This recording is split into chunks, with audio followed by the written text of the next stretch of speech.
Kate Falcha. Welcome back to Irish Granny Tarot. Excuse me, we have wind.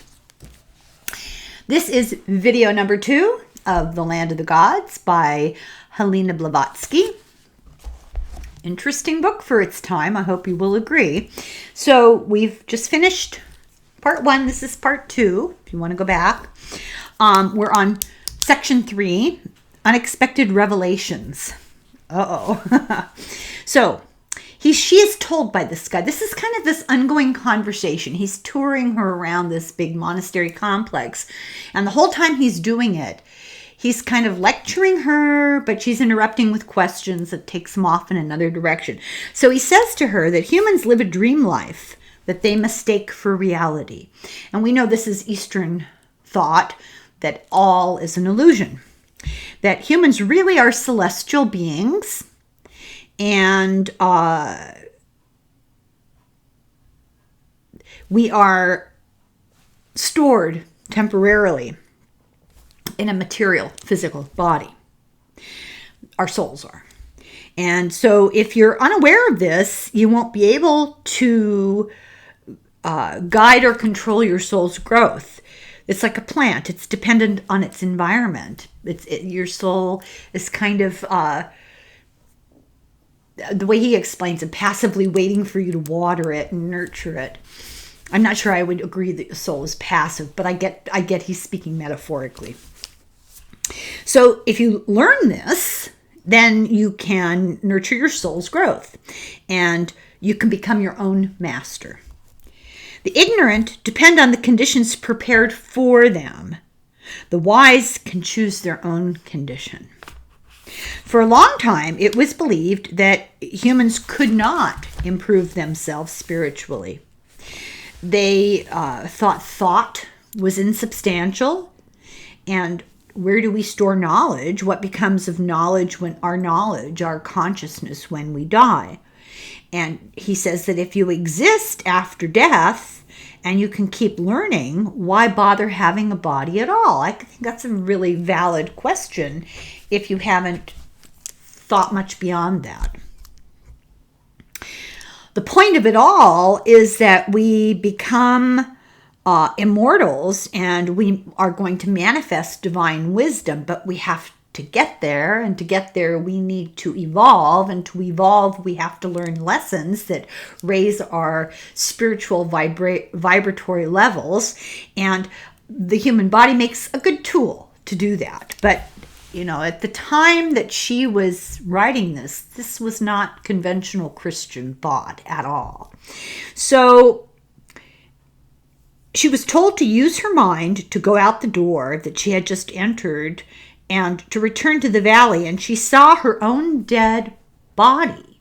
She went out and she saw her own dead body on the grass, but she felt alive, although she realized that she was in a completely different state of matter. So she's describing an out-of-body experience. She said, I felt I had died. I felt a disgust for the body that I saw.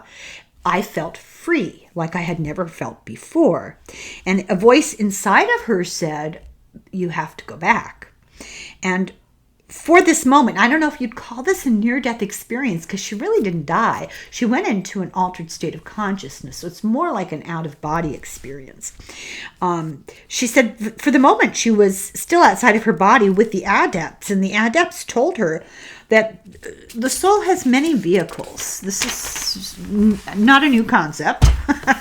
And this is denied by science because of conceit. They couldn't admit to things like this in nature because they don't really understand it. They can't explain it. This will be science. This is not in contradiction to science whatsoever. It's just a sophisticated step above what we understand right now. Theologians claim we're in a complete state and that we're being punished by our imprisonment here. Then I think it's important to understand this is the context into which she's putting this book, that life on earth is sort of a punishment for the fall from the Garden of Eden. Tough luck, you guys, and what she's being taught in this, according to this book, is so different of a life view than that. The multitudes don't think, they pray, and then the clergy do their thinking for them. Okay. She cites a book called Esoteric Buddhism by Sinet. And it was actually mentioned in the article that I read about her life. And I skipped over it because I forgot I'd read about it in the book. But just something to tuck away if you want to go farther in your reading. And this is about the body and the mind being subject to continuous changes. The soul grows with the light of wisdom.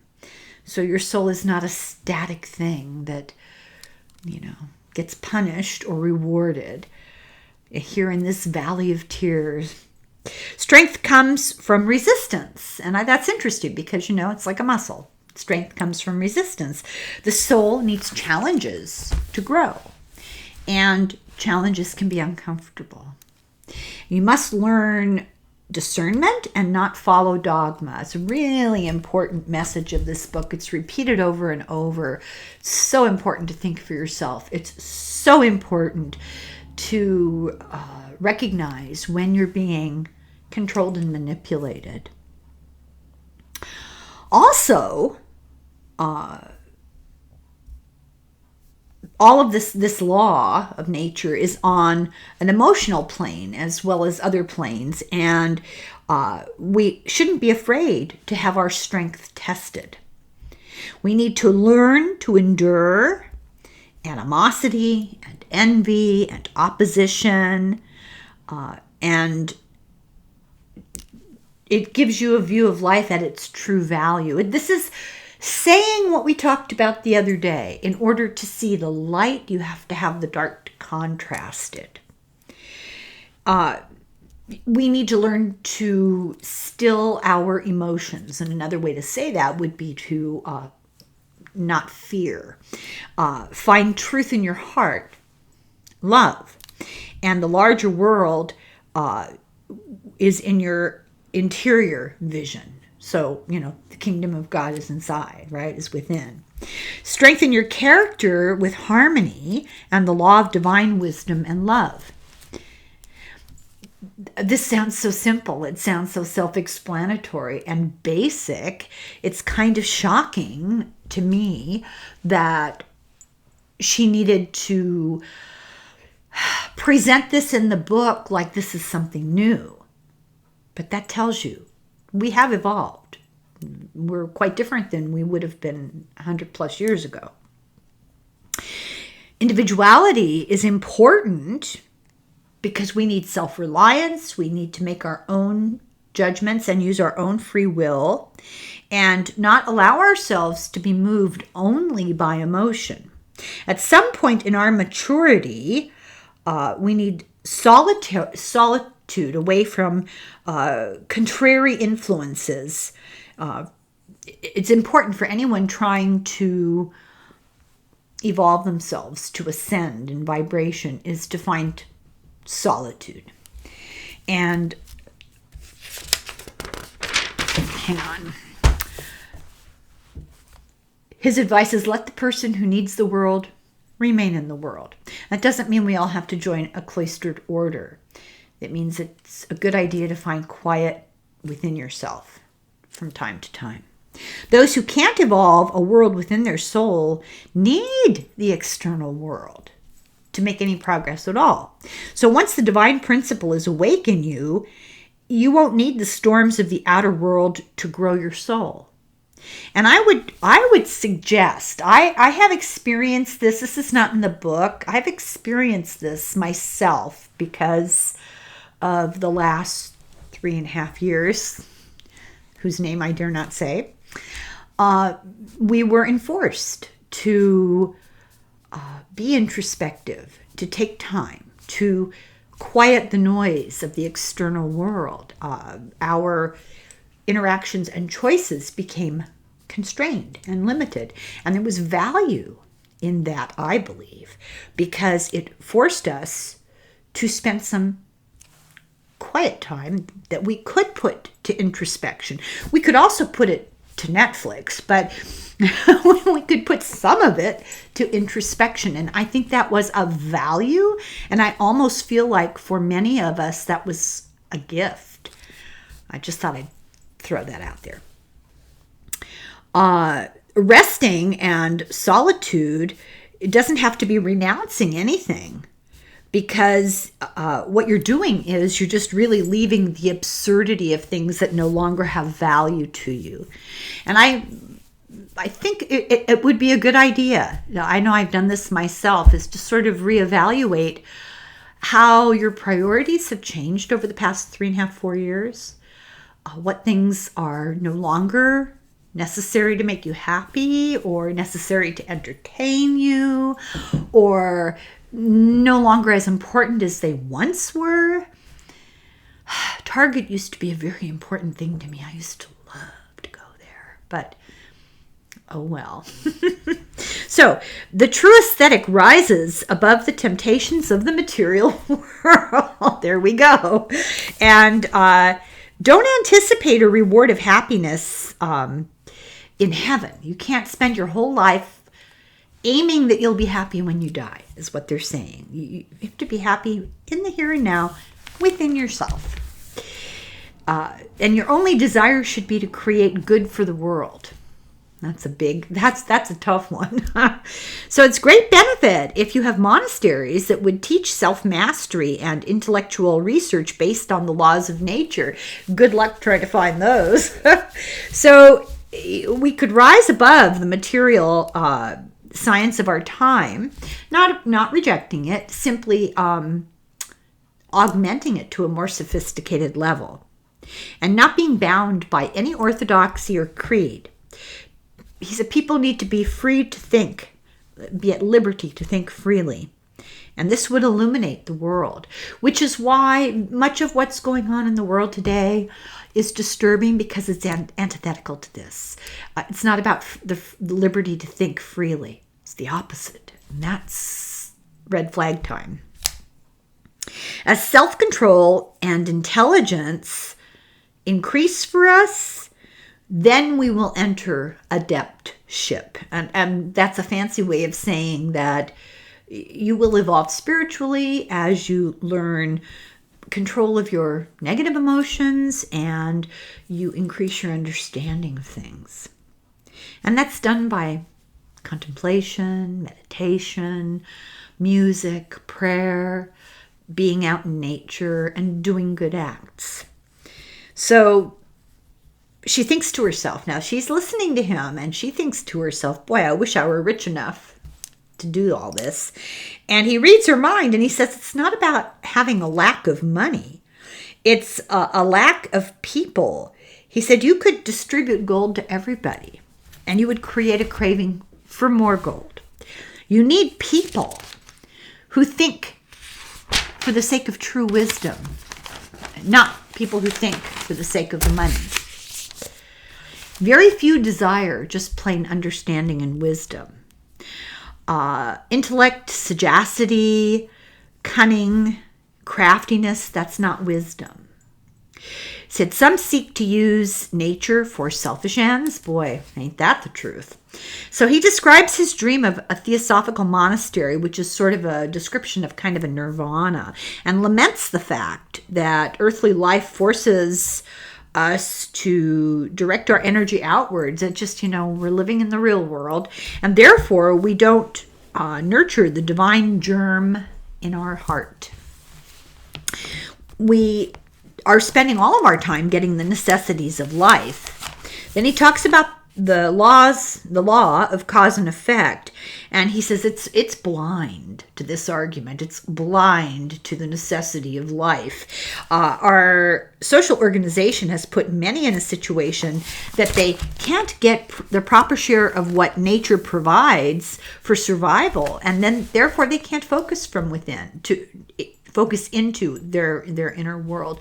And another way to look at that is if you keep people struggling at 2 inadequately paid jobs every day, they're putting in 16-hour work days and struggling to meet the demands of a family, And social demands like rent and the cost of health insurance and buying food and gas, etc., etc., etc.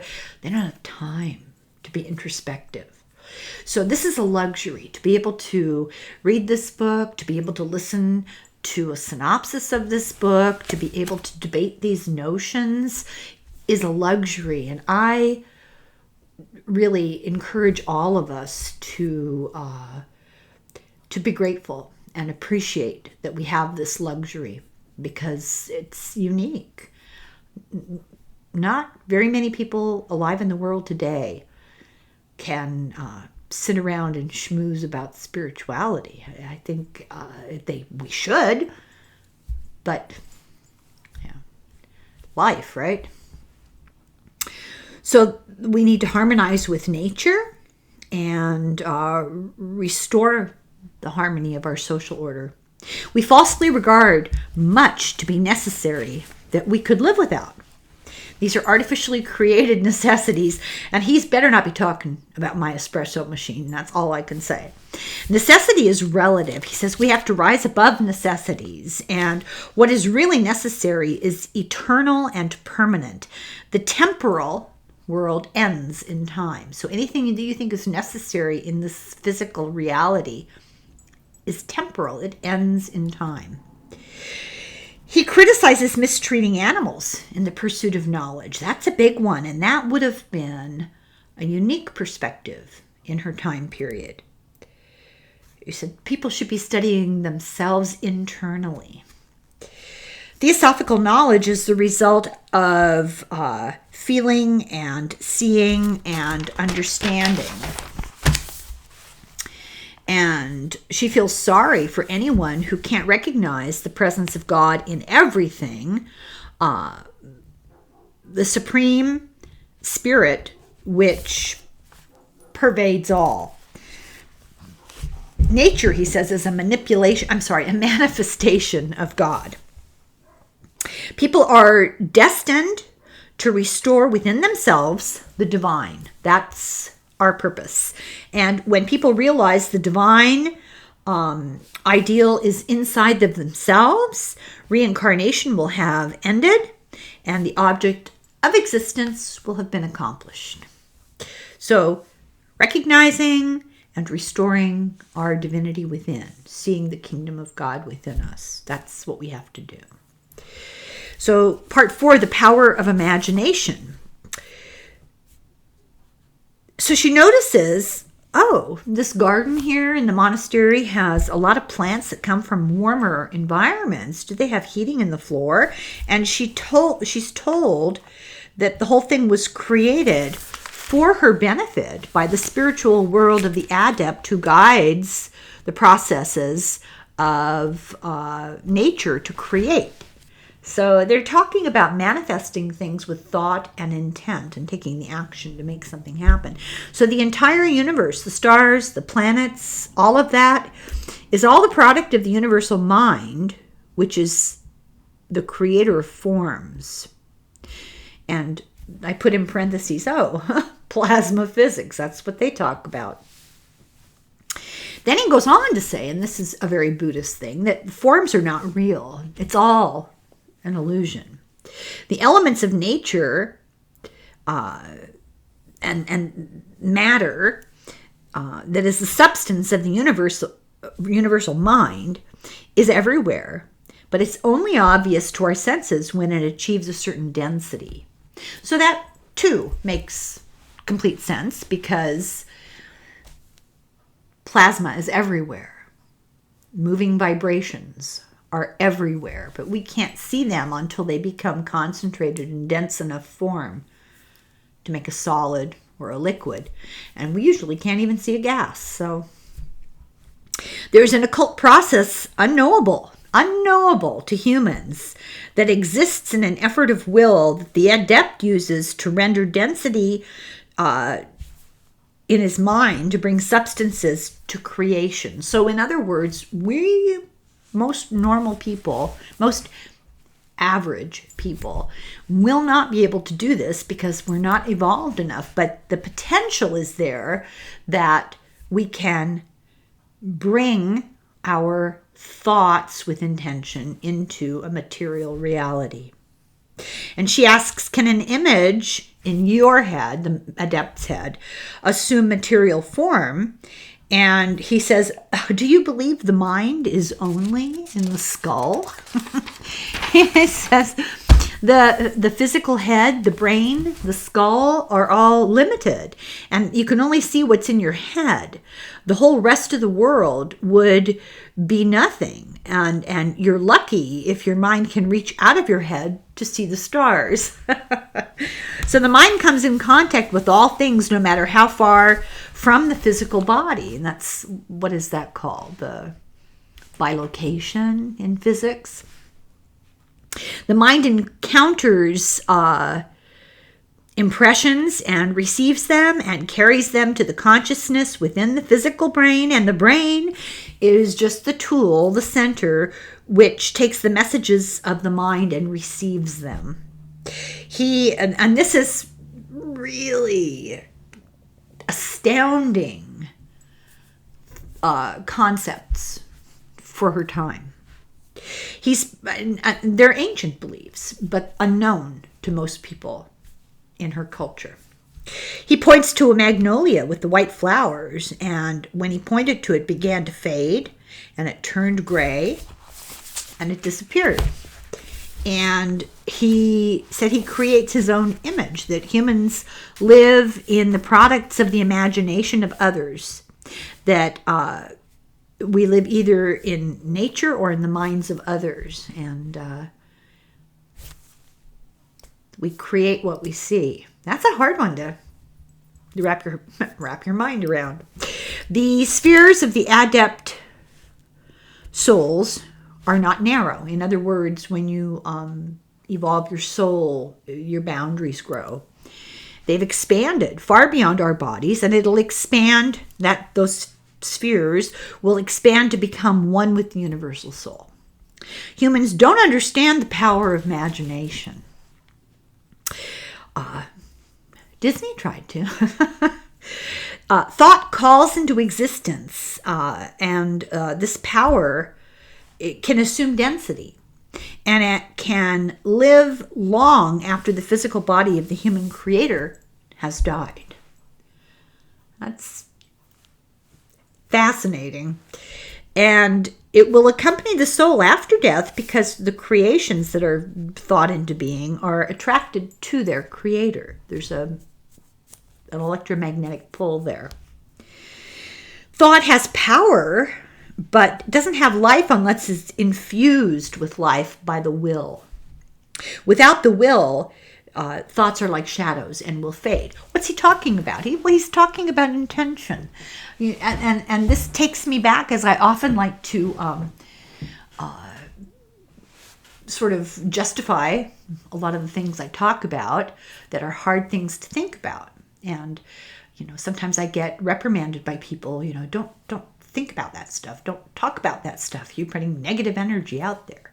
And what he's saying is, you have to have intention and action for thoughts to, that negative energy to actually manifest into something. Otherwise, it just dissipates. But before it dissipates, it has a chance to inform us. And that's how I look at it anyway. And he seems to be agreeing with that. Thought has power, but it doesn't have life unless it's infused with will, intention. Without will, thoughts are like shadows and they fade, which is why we have to keep being reminded about stuff. People would commit every crime they read about, and they would create vicious elementals, and all of the negative thoughts, all the things, all the horror movies you go to, all the murders you read about, and even if you try to avoid it, you hear about them. Everybody knows about Jack the Ripper. We would be inundated with evil acts and horrible stuff. It's bad enough, but it would be in your daily life constantly. If it were true that every thought you had would manifest. That's not true. It has the potential, but you also have to have the intent. So you can imagine evil deeds, he says. But without the desire to perform evil deeds, there's no life in them. It's just a fleeting thing. But if you have the will for evil, you will create it. And there will be an invisible power behind that evil, which is why horrible people seem to be so successful these days, because they intend to do horrible things. The will endows imagination's creations with life, because the will and life are fundamentally identical. The brain willpower is the same as cold, like the moon. It just doesn't get warm. This is the metaphor he uses. Heart willpower, what you really want, what you intend, is hot like the sun. It's life-giving. I love that metaphor. I think it really explains it. So what people desire with their heart has real power, not what they just imagine with their brain. And then I wrote in the margin, that's why it's okay to talk about politics. It's okay to talk about it. Not okay to want what's going on, but it's okay to try to understand it. So very few people have the actual willpower to manifest anything. So evil people who manage to create their evil intentions are actually very powerful. And he said that, the world has a lot of monsters. There's a lot of people in the world who use their strength that they don't even realize they have for bad things. But this is important. There are more people who desire evil than there are people who desire good. But very few of them have the power to actually manifest it. And in parentheses, he says, and this is hilarious, he says that's because the power to do that comes from the brain. What he's saying is they're not smart enough. They may be evil in their heart. They're not smart enough to bring it to fruition. So that the ones who do manage to bring it to fruition are evil geniuses. They're clever in a bad way. I think that's so interesting to me.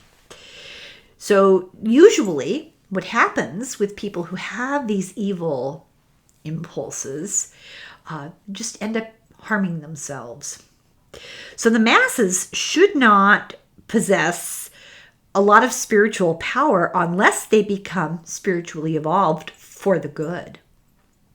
This is why spiritual societies are kept occulted. People misuse things. That's what happened with Atlantis. People misuse things. You must be able to discern the good from the evil. So Blavatsky says that she's surprised to meet woman adepts because, of course, it's the 1800s. I wrote, this is very dated. She says where there's a whole couple of paragraphs where she talks about, women are capable of doing this, and it was all I could do to read it. She talks about where physical instincts end, there are that ends the influence of gender. What has gender got to do with intelligence? This is her musings. She's thinking this through. And I'm just laughing because it is very dated. So she asked a woman adept, and she was given a demonstration. She was told that elementals in her animal principle oppose our spiritual progress, that their parasites, the divine spirit's light, will destroy. Not sure I totally get that. So I think it means that we're held back by the allure of physical passions, that are attachments to the base attractions of the physical world. So she's shown a pear that gets turned into a rattlesnake. And the will can be created, or the will itself can be a creator or a destroyer. It holds the atoms of primordial matter to collect around a center. And in other words, you're able to create something good or something bad. It's purely what you're intending to create. And these elementals master us if we don't master them. And it's basically, the 7 deadly sins, to put it into something more familiar. There's a lot of charm in allure to the temptations of the physical world. Chocolate. So our will destroys these elementals because they're the creations of our thoughts, and our will is our better nature. Occult wisdom is easy to get. It's part of nature, but we blind ourselves to it. We use false logic and irrational thought and superstition, and our intellects are distorted. And so we think we're so smart, is what he's saying. So we don't see the truth. And we see hallucinations created by ourselves. We're easily fooled. We're led astray. Children are born knowing, and we educate it out of them. I thought that was a great sentence. I love that. So true. We know a lot about externals with physical science, but we know very little about internal qualities. So he does not denigrate science. What he denigrates is being blinded to anything beyond science. It's so important to remain open-minded. So he says humans have become unnatural. Animals retain the connection to the natural world. A sheep will flee a tiger by instinct. It doesn't need to know that, the genus of that animal is Feles. No, they don't have to go through that process. They know, I got to get out of here. It's a predator. Modern society can talk all about physiology and anatomy and genetics and etc. of a person, but not really have regard for neglect or hunger or pain. We use our intellect and oppose our reason. If the intellect was in harmony with reason, what would we have? We would have wisdom. So we see the most cunning are often the most vicious. Doesn't mean they're the smartest. The most learned are often the most unreasonable. To become spiritual, you must become more a part of nature. Most evildoers don't do it for the love of evil, but they do it for selfish purposes, to advantage themselves, and gradually their very nature becomes identified with evil. So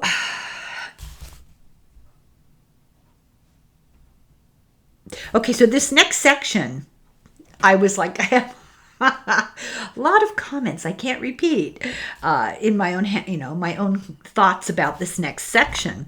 And it just shows you how old this book is and how strongly influenced she was by the traditional society, the culture of her time. She went into a pavilion in a garden, and a woman adept tells her that there aren't a lot of female adepts because the female body doesn't have the strength to hold the energy.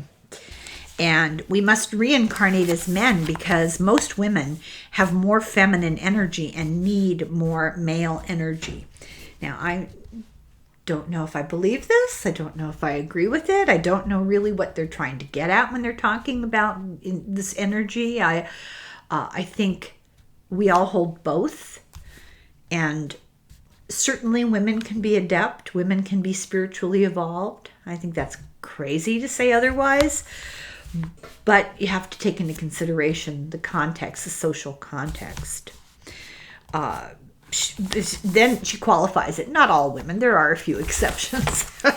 Just so you don't get mad at her, And she does say that the male and the female should be balanced. And I wrote that this is a Hermetic belief that the male is, and it says this in the book, she reiterates the same thing as the Hermetic belief system, that the male energy is productive, it's action, the female energy is formative, it's creative, and there has to be a balance. It follows the law of harmony. And you need suffering aka challenge or lessons, to grow spiritually. And this tells of a past life that gave her the strength to be an adept. This is still this female adept talking. She showed Blavatsky a movie. That's not what they call it, but she showed her a movie on a tabletop. There was a marble tabletop, and it became what we would call a screen, and she was able to watch two armies. And there was a woman in armor, and her appearance in armor as part of the army strengthened the courage of one side, and their enemy fled.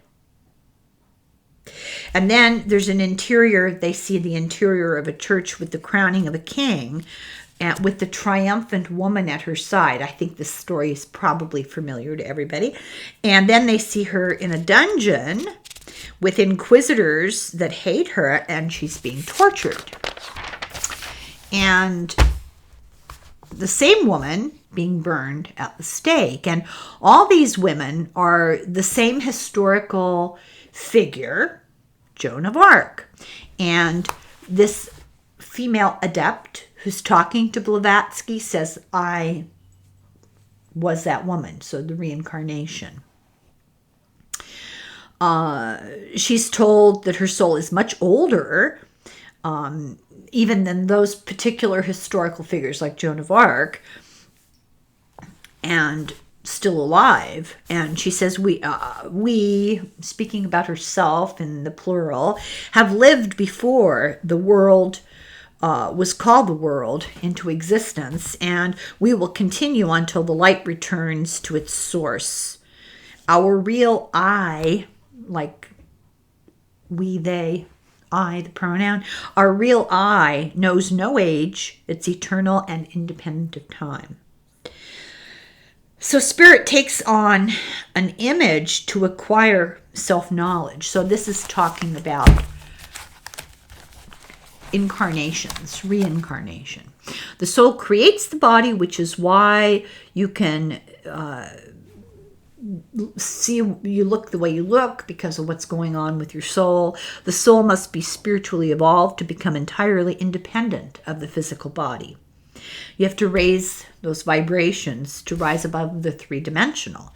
The fact that she's talking about this is remarkable because this is physics, and it's also part of a lot of modern kind of New Age thought. So it's kind of remarkable. I'm sure some of it comes from her, but she gets it from even earlier.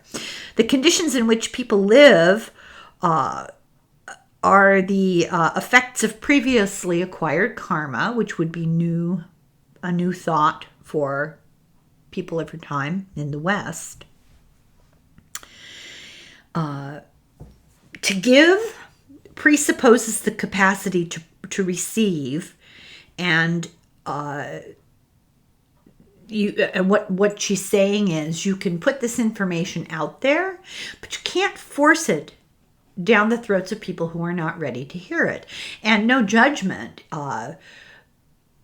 For example, this is not in the book, I'm just throwing this in here. I read Yogananda, Paramahansa Yogananda's book years ago, and it sounded good. But I put it aside for like 20 odd years and just didn't even think about it. But then when I was looking through my bookshelves a couple months ago, and I went, oh, I remember this book. I really like this book. I bet this book would be good for my channel, and started to reread it. I went, oh, it all makes complete sense now and sounds familiar. It took me 20 odd years to digest it subconsciously. So you have to give people the grace of time. When people are ready, they'll be ready. At least that's what I told the two missionaries who came to my front door. I'm like kidding. So you have to understand that you can only give information to people who are ready to receive the information. And if they're not ready, you're being obnoxious. So sunlight is open to all, but not all can see it. You have to seek continually to rise above selfishness.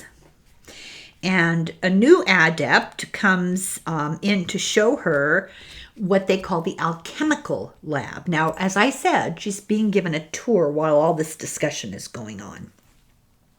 So we're on part 6, the alchemical lab. And, oh, I forgot to mention that the whole thing about male and female and everything, that was part 5. So part 6, the alchemical lab. The hall into it is lined with statues of gods and goddesses and heroes, the ancient personifications of the elemental principles and the powers of nature. So we've come to think of them as individuals to whom certain qualities have been ascribed. And it's actually the other way around. These are qualities of nature that humans personified.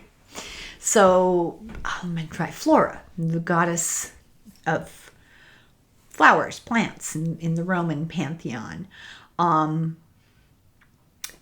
They created a goddess Flora to, in their minds, be in charge of plants and flowers. And the reality is that elemental spirit, that elemental energy existed long before people ever built a statue of her. I don't know if that makes sense, but anyway.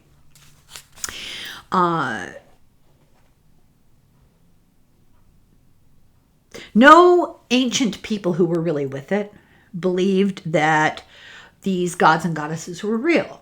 That's interesting. They didn't, the ones that were, not superstitious, they didn't believe these gods and goddesses were actual beings. Maybe the uneducated did, but most people who knew what was up knew that they were representing energies in reality around them. That's what I was trying to say. So in the same way, each human form is not the real human, but the personification of the soul. Oh, God. So an external physical is an external expression of the internal reality, the soul. The ancients knew this. So we've turned the great power of nature into Christian saints. And this is all being told to her as they're going into this lab. So they go into the lab. It's like a temple. And there's a symbol that was too complicated for me to write about, so I'll read it to you. Oh, I didn't write about it because there's a picture of it. And this is the symbol that was at the entry. I think this is called the Ouroboros. This is the snake chasing its own tail in its mouth. And then basically the Mogan David, the Star of David.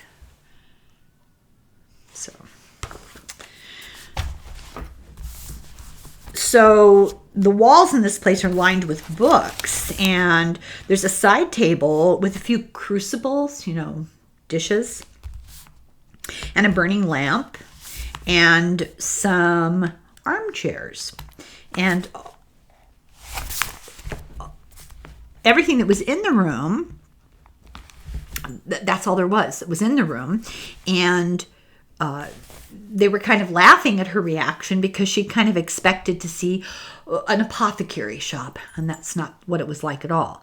This misconception that we have about laboratory apparatus and everything is nonsense. Alchemists didn't need beakers and Bunsen burners and stuff. It's a spiritual process. It's not a material process. They did not turn metal into gold. That's the Philosopher's Stone, Harry Potter. That was a concept much older than Harry Potter. The belief that if you could find the Philosopher's Stone, you could turn base metal into gold. All of that is metaphor. Metal is representative of human principles, of strength that are created by our thoughts, and they're the base animal principles that we gradually transform to gold through the transforming of our vices to virtues and returning to the gold color of spirituality. So the notion of turning base metal to gold is really a very simplified way of saying we will evolve ourselves spiritually to the light. Doesn't require a Bunsen burner. Transforming vices to virtues, and then it's possible that the grosser elements must die to let in light into the spirit. And this transformation takes place on all planes. And if you remember the Hermetic planes, you start out, here we are, and then there are other planes, and then you're at another level, and there are other planes, and it's very, very complicated. It's reflected in actual material ways. And I don't remember what this was, so this will be interesting. Everything that exists upon the earth has its ethereal counterpart above the earth, that is to say, in the inner realm.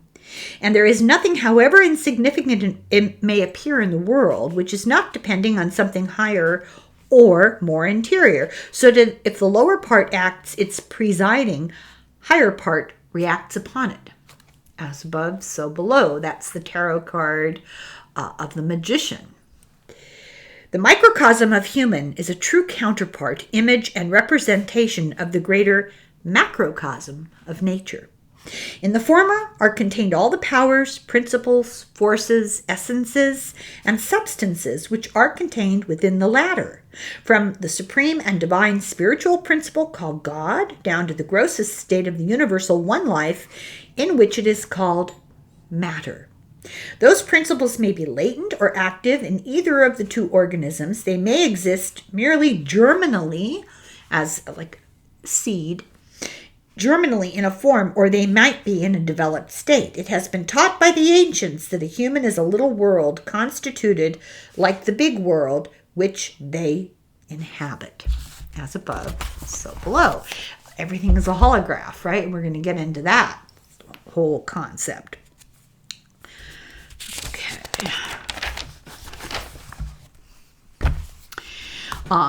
Within you is the universe, and you're the creator of your own universe. You create with thought and you empower it to life with will. And as above, so below. And that's what that symbol means that we looked at. And religious dualism, that God versus the devil, causes untold misery. Materialism blinds us. This is a very materialist, dualistic attitude towards existence, which is not true. Materialism blinds us and obstructs judgment and keeps us in ignorance. Nature is a unity. The smallest unit contains a world. Our fundamental beliefs about matter and energy are wrong, is what she is told. Okay, part 7, the secret of alchemy. He had her put a silver coin over a flame, and then he added a red powder to melt the coins, and they bubbled for about 15 minutes, and now they were solid gold. So what is that about? He says we can't know what the secret red powder is until we become more spiritual, because people are crazy about value of gold and, money. And it requires powers we don't possess.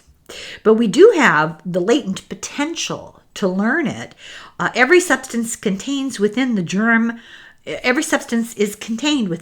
of every other substance. And so there is gold in everything. It's this weird holographic explanation that I don't completely understand, but okay. For example, iron pyrite, fool's gold, shows over a very long time that this germ of potential gold is there. What are you going to do about it?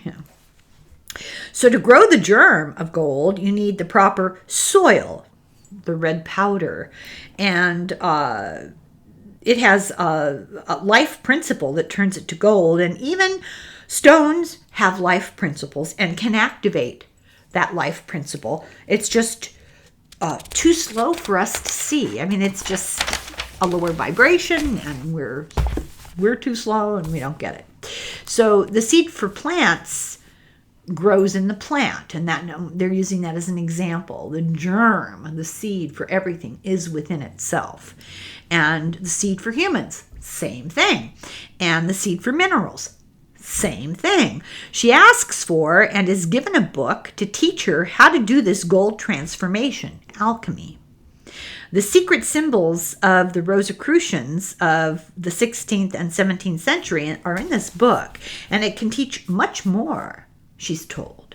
It can lead to immortality because, important to remember, they're not talking about your body will last forever and you won't die. They're talking about the immortality of the soul and how to make the human out of an animal and how to make a god out of a human. And it can show others because she's allowed to show others because you have to be spiritually evolved to really get it. So it doesn't matter who looks at it, because if you're not ready to hear it, you're not going to get it. So each symbol has an esoteric meaning, which is easy to get, and an exoteric meaning, which is easy to get, and an esoteric meaning that has to be understood on a different level. Then it has a spiritual meaning that can't be explained. It has to be experienced by the spirit with intuition. And a person can be an adept if they feel the interior things with their heart and they see the interior things with their inner sight, and they understand the attributes with their intellect, and then they are illuminated. So that's a goal. So it's no good just being told by somebody. In other words, you can be told until the end of time. You're just stuffing your memory with facts like school does, but until you really have experience, you don't really understand it. You have to find it out by yourself. And interestingly, he says, we are each a symbol. So if you know in yourself, you don't need the book. You can figure it out yourself. So if you do need the book, you won't understand it. Kind of a little catch-22. So the book is a mirror. You see what's reflecting back at you. And I said in the margins here, this is science, what they're talking about. It's modern understanding of science, not from her time period. You may know the contents of the Bible by heart from beginning to end, together with all the commentaries, and still not realize the truth of one iota of it. And of what use are all these scientific attainments for the eternal well-being of the personality?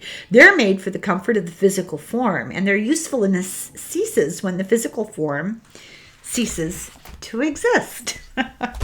So if we developed psychic abilities, we wouldn't need all of our many inventions. For example, trains, and that's a real new fancy technology in her time. Yeah, they're all well and good, but you could travel by thought. It's, potentially could travel by thought. She says how, and she's told that the body is too heavy right now to move at the speed of thought. Spiritually, we can do it. So the real human is your consciousness. This is not the real you. And it's talking about non-local consciousness here. Your brain is not what you're thinking. She says you do your own thinking using your brain as a tool. The body is like a coat. You can take it off. And she asks how the mind can function without an organized brain. This is a totally new concept for her. And they scoff at her and they tell her the universe is organized. The universal mind is the highest organized principle. What are you talking about, the brain to organize it? Humans are inferior. We haven't awakened to the consciousness of higher spiritual life. And then she's told, hey, you know what? You don't think with your physical brain. And she's like, oh. She just can't even believe this. Our consciousness is latent. It's spiritual evolution. And eventually we will evolve, and it'll show that we are not in our brain. We use our brain to interact with the physical world. We could dream of being someplace. She says, do you remove your brain from your skull to dream about it? We must learn that the physiology of our souls has nothing to do with our brains. All beings are part of nature, and we're all connected, and we all act on each other. And the illusion of this form that we have makes us feel isolated from each other. Our form is just a state of matter. It's not our inner self. We could concentrate our consciousness anywhere if we were able, to develop the ability to do that. She says that science won't accept this or understand it for a long time. And he tells her, well, that's true, but they will in the future. And these guys feel superior and separate. And they think that all of the rest of the stuff, scientists, and they think that all the stuff that we're talking about right here is spirituality, metaphysics, that it's imaginary. And in time, the consciousness is going to be understood better. The center of life is the heart. The consciousness is up there in the top floor, and the center of life is your heart. Your consciousness needs to reside there and not there. You think with your heart, and you'll find a light that will illuminate the mind and take us to the stars to see all past, present, and future. Our minds are like a lake surface. They reflect everything, but if disturbed, it all becomes distorted. If the water is muddied, you see nothing. If the mind is tranquil, you can see clearly. So we must let reason rule. Then he explains, let me see how I'm doing here for time. Okay. He explains that the story of the fall of man is an allegory. As long as man stayed in a state of oneness with nature, his will and imagination acting within the natural laws, he understood the truth. And when he used thought to move away from universal power, he lost sight of the truth and entered a world of our own illusion. That's the allegory of the fall. We must let reason think in you. It's futile to ask scientists or philosophers to give up their own way of thinking. You have to figure this out. To one with a love of wisdom in his heart, abundant light will be given. And one who is filled with selfish desires will lose even what little understanding he started out with. So she's considering creating a theosophical monastery. So this is her trying to, I think, do a little PR for theosophy. And it's told she'll have to choose the members carefully. They can't have prejudices. They can't have preconceived opinions. They can't do it for personal benefit. They have to want to grow the light within. And it'll be a living mirror in which the divine wisdom is reflected. Preconceived prejudices and misconceptions are the obstacles that feed our base urges, which become vices and unreasonableness and ego. The world is full of intellectuals who are really elementals without reason. You can't achieve the growth of anything if we focus on the outside plane, the physical plane. We must be at home within ourselves and not engaged with the illusions of life. Easier said than done. Okay, I'm going to end this video here. It's perfect timing. And we will begin video number 3 at the next section, section 8. So we're making good progress here. I hope you're enjoying this. It's a lot. It's a lot of really intricate, involved, sophisticated concepts tossed out sentence after sentence. And I think it might have been kind of like jumping off the high end into ice cold water for a lot of people who read this during her time period. It's a lot for us, and we've heard it a million times, So I hope you're enjoying it. And please, questions, comments, likes, dislikes, let me know in the comments, and we'll read cards on them. I've marked some things to ask the cards, so we'll have fun with that. And thank you very much for watching. I get such lovely feedback from everybody about the books that we do, and I know not every book appeals to every single person. It's impossible. There's no accounting for taste. I try really hard to find books that kind of stay within some basic parameters and at the same time seem important or valuable and also entertaining. And I hear back a lot of really nice things. And I don't mind if I hear such not so nice things. I mean, if you have things you would rather hear, let me know. But I do try to mix it up a little bit, a little bit of ETs, a little bit of life after death, a little bit of philosophy, a little bit of science, trying to mix it all up, keeps things interesting. So thank you for watching. I really, really, really appreciate it. And be sure you're subscribed. And in the meantime, Slán go fóill. Sláinte.